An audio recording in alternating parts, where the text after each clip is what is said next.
the beer garden, and the loading dock, which is kind of self-explanatory. The loading dock. Okay.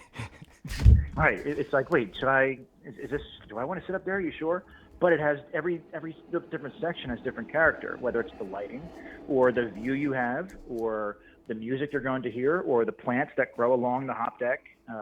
We really tried to find ways, especially last summer, and even the 3 years prior or the 2 years prior, but we found ways to make wherever you sat, it was different. And staff would then suggest, or customers would ask, hey, I want to sit on the hop deck. I heard about the hop deck. Do you want to get hopped up or loaded? Exactly, right. And why not both?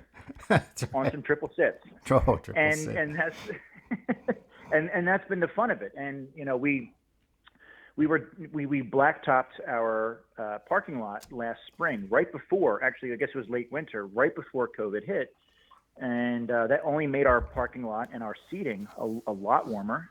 And but customers were great. They said, listen, I'm just happy to be outside. Mm-hmm. Because we couldn't have guests on site until maybe it was the first or second week of June. And so from March to June, we couldn't have anybody. When we did, it was pretty warm, but customers were great. We offered towels for the dogs to sit on and water bowls. And they said, I would rather sweat to death here than, be home alone anymore without a beer. So we found ways to kind of pivot, and we got fans and we've got misters, and we found ways to make it comfortable. But the outdoor seating has been great. We have tents up there now with heaters, and all tables are beyond 6 feet apart. And the staff, of course, just throw on another jacket, another layer or two, and they serve beers. And the beer, I promise you, will never get warm if you're sitting outside. But as we know, it's Philly. It's going to be warm soon, but it could also snow over the next 3 or 4 weeks until April. True. So we're just very fortunate to have the space that we have, to have the indoor and the outdoor. Well, speaking of sweating, are you ready for some OJ trivia? I'm sweating thinking about it. Now, as you know from the first episode, my nephew Jack, there was some discrepancy. He got 2 correct and 2 wrong, because there is a penalty if you get the questions wrong. It's a round of golf with OJ. Well, that's changed. Now, I will give Jack credit. He did, even though under protest, he did fly to Vegas and golf with OJ. I haven't heard from him since, but I'm just hoping, nothing on the news so far. But the penalty phase has changed for this. If you get these incorrect or more wrong than right, the penalty is you have to clean OJ's balls. Golf balls, that is. Yeah, golf balls. Let's clarify. Now, OJ likes to golf a lot, so he's got a lot of balls. Right. So hopefully that doesn't happen. I think you can handle this. Actually, you're a youngin'. You're, in the 70s. You weren't even around. No. But I think you can handle it. I wasn't even a thought. But I am ready for the task. All right, here we go. I'm amped up. All right. As you know, OJ was a great football player, Hall of Famer. He won the Heisman Trophy in 1968 for the University of Southern California, the Trojans. How appropriate. He wore the number 32. He was then drafted by Buffalo, the Buffalo Bills, where he played most of his career. What number did he wear for Buffalo? Was it 32, 33, or 35? I'm saying number 32. Correcto mundo. You're off to a good start. Do you know what a mundo is, Luke? A mundo? No, but it sounds Italian. No, it's a baby deer that lives on the moon. All right. Learn something new every time. It's the gypsy juice. Let me take a swig. Hold on. I'll join you. This is good. I mean, we're going to have to do this on location. Oh, yeah. Once it clears up. Next time it's on location. Follow-up is going to be on location. Absolutely. I mean, a couple of special guests. We could have Shit's Money come. You know who Shit's Money is? Shit's Money. I've heard of Stuck Up Shit's Creek without paddle, but now who's Shit's Money? Shit's Money. That's my agent. Shit's Money. I think you know him. You just don't know his name. Shit's Money. Yeah, he books people for the show. You know him. You're not thinking straight because, you're hitting the sauce there. Anyway, we'll bring Shit's Money in for a special guest appearance. All right. doing Let's my see. So that's a correction. That's a correct answer. Let's go with number 2. Let's dive into the dirty stuff. Let's go. As you know, the famous Bronco chase took place in 1995, I believe, and he's running away. Speaking of running, that's what he was doing. So he's in the Bronco. OJ's escaping, but he's not driving. His friend is driving.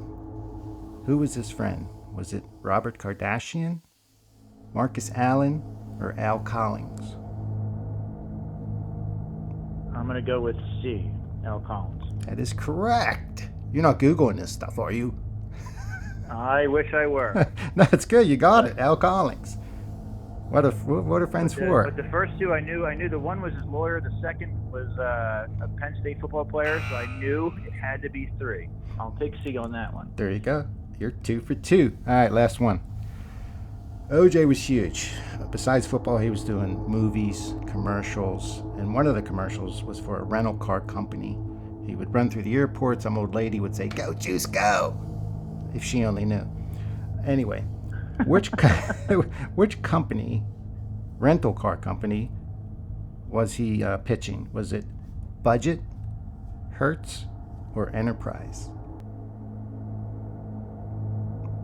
Oh man, I want to say I'm going to go with. So I remember with Hertz, and I would imagine that she would have said that this hurts. So I'm going to go with Hertz. B. Correct. That's 3 for 3. It's a shame. There's no prize. I'm going to have to come up with a prize, and maybe a T-shirt. I'll get Shit's Money, my agent, to work on a T-shirt. We'll get a T-shirt to you. Come on. Unmuted. Yeah, come on, kick it up, Shits. Papamutes. That's Wonderful. great. Yeah, that was. I kind of think I kind of walked right into that one. But yeah, Hertz. It was like, pain. OJ. Got it. It's got to be. That is correct, though. It's got to be Hertz. All right, now let's go into a more gentler segment of the podcast. Name that movie. This is simple. I'm going to play a portion of a movie. You tell me which one it is. Now, there's no penalty. I guess we can make it a prize. Another T-shirt. Why not? They're not made yet, but what the hell? Shit's Money. Got to work on that. All right, here we go. But don't thank me. There's someone else here who wants to thank you. Nordberg! Hiya, buddy. Hey! Doc says I should be on my beat and as good as new in a week. And back on the force. Nordberg! That's wonderful. Whoa! Oh, Frank, everyone should have a friend like you.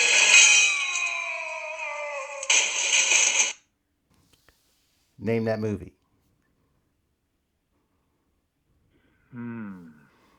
I'll be honest. That's a tough one because it's an oldie, but there's a connection with the previous segment we just did.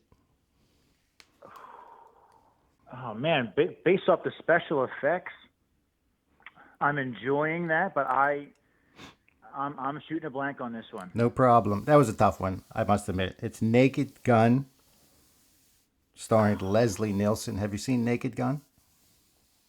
I have. Leslie Nielsen, that's right.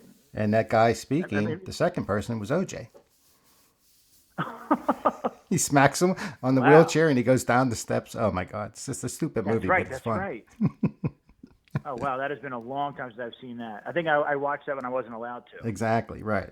Classic stupidity. All right, here we go. Let's try this one. One of my favorites. I don't want to give too many hints, but classic.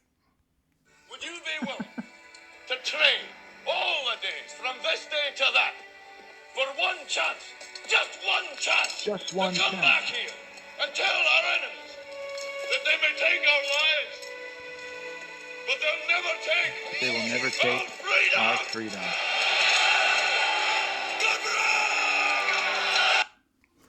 Sounds like you know that one. Well, I'm going to drink to that one, but I'm going to say that's got to be Mel Gibson in Braveheart. Correct. I'll take a swig too. Let's do it.